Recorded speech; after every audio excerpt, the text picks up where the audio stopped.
ఓం శ్రీమాత్రే నమః. శ్రీ లలితా సహస్రనామాలలోని ఈ శ్లోకం అమ్మవారి యొక్క నడకలోని సౌందర్యాన్ని అద్భుతంగా వర్ణిస్తుంది. సింజానమని మంజీర మండిత శ్రీపదాంబుజ మరాళీ మందగమన మహాలావణ్య సేవదిహి.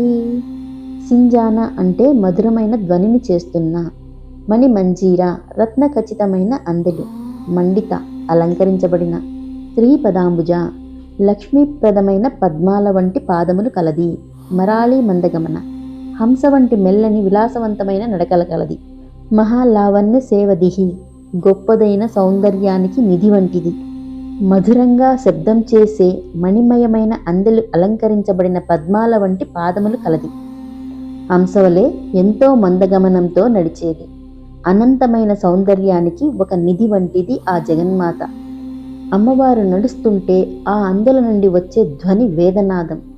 యోగశాస్త్రం ప్రకారం సాధకుడికి కుండలిని శక్తి జాగృతమైనప్పుడు వినిపించే ఆ అనాహత నాదం ఆ అందెల సవ్వడే.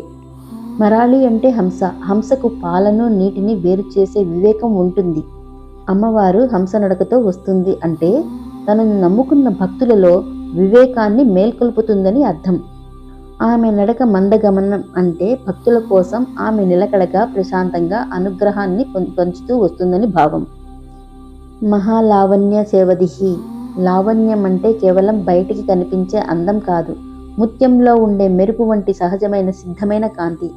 అమ్మవారు అటువంటి అనంతమైన కాంతికి మూలస్థానం. ఈ శ్లోకాన్ని మనం నిత్యం పారాయణం చేయడం వల్ల మనసు నిలకడగా ఉంచుతుంది.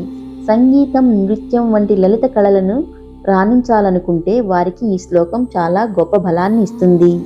సరైన నిర్ణయాలు తీసుకునే శక్తి, బుద్ధి, కుశలత పెరుగుతాయి. శ్రీపదాంబుజ అన్న నామం ఉండడం చేత అష్టైశ్వర్యాలు సిద్ధిస్తాయి. జై శ్రీ లలితాంబిక.